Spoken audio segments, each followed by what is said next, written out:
പ്രിയപ്പെട്ടവരെ, കെട്ടിട നിർമ്മാണ പെർമിറ്റ് ഫീസ് വർദ്ധിപ്പിച്ചതിൽ ഇളവ് വരുത്തിക്കൊണ്ട് സർക്കാർ ഇന്ന് പ്രഖ്യാപനം നടത്തിയിരുന്നു. അക്കാര്യത്തിൽ ഒരു വ്യക്തത വരുത്താൻ വേണ്ടിയാണ് ഈ വീഡിയോ ഇപ്പോൾ ചെയ്യുന്നത്. പെർമിറ്റ് ഫീസ് വർധനവ് നിലവിൽ വന്നത് 2023 ഏപ്രിൽ 10 മുതലാണ്. ഇന്നാണ് അതിൽ ഇളവ് വരുത്തിക്കൊണ്ട് സർക്കാർ പ്രഖ്യാപനം നടത്തിയത്. ഓഗസ്റ്റ് 1 മുതൽ അത് പ്രാബല്യത്തിൽ വരുമെന്നും പറഞ്ഞിരുന്നു. ഇപ്പോൾ വ്യാപകമായി ചോദ്യം വരുന്നുണ്ട്, ഇതിനകം അടച്ചവർക്ക് ഈ ഇളവ് ലഭിക്കുമോ എന്ന കാര്യം.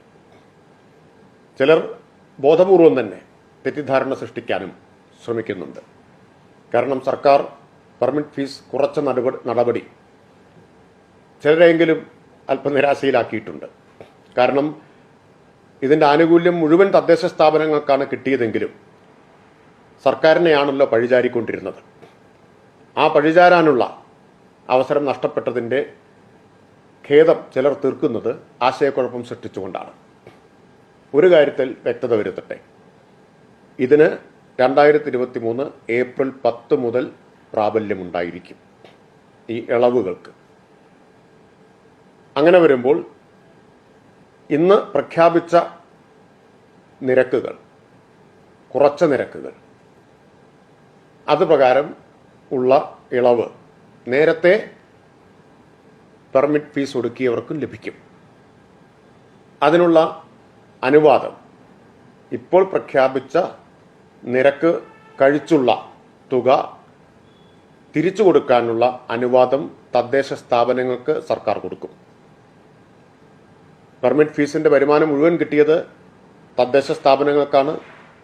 തിരിച്ചു കൊടുക്കേണ്ടതും തദ്ദേശ സ്ഥാപനങ്ങളാണ്, സർക്കാരല്ല.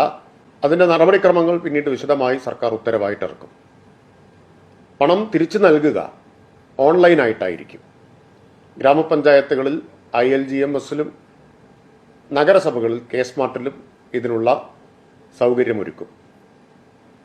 ഈ ഫീസ് അധികമായി ഒടുക്കിയ ഫീസ് തിരിച്ചു കിട്ടാൻ ആരും തദ്ദേശ സ്ഥാപനങ്ങളിൽ നേരിട്ട് ചെല്ലേണ്ടതില്ല. നേരിട്ട് തിരിച്ചു നൽകാനും കഴിയുകയില്ല. ഓൺലൈനായി അപേക്ഷ സമർപ്പിക്കുക. ഓൺലൈൻ അപേക്ഷകൾ ബന്ധപ്പെട്ട തദ്ദേശ സ്ഥാപനം വെരിഫൈ ചെയ്ത് ബാങ്ക് അക്കൗണ്ടിലേക്ക് അതാത് തദ്ദേശ സ്ഥാപനങ്ങൾ ഈ തുക, ഇളവ് നൽകിയ തുക തിരിച്ചു കൊടുക്കുന്ന ക്രമീകരണമാണ് ഏർപ്പെടുത്തുക. ഒരു നിശ്ചിത സമയത്തിനകം അത് കൊടുക്കാൻ തദ്ദേശ സ്ഥാപനങ്ങളോട് നിർദ്ദേശിക്കും. അതിനുള്ള അനുവാദം അവർക്ക് നൽകുന്നതാണ്. ഈ കാര്യം എല്ലാവർക്കും വ്യക്തതയ്ക്കായി അറിയിക്കുകയാണ്. ഒരിക്കൽ കൂടി ആവർത്തിക്കുന്നു, ഇളവ് നൽകാൻ തദ്ദേശ സ്ഥാപനങ്ങൾക്ക് അനുവാദം നൽകും. ഈ തുക നൽകുക നേരിട്ടായിരിക്കില്ല. അപേക്ഷ സ്വീകരിക്കുന്നത് ഓൺലൈനായിട്ടായിരിക്കും. അതോടൊപ്പം പണം നൽകുന്നതും ബാങ്ക് അക്കൗണ്ടിലേക്കായിരിക്കും.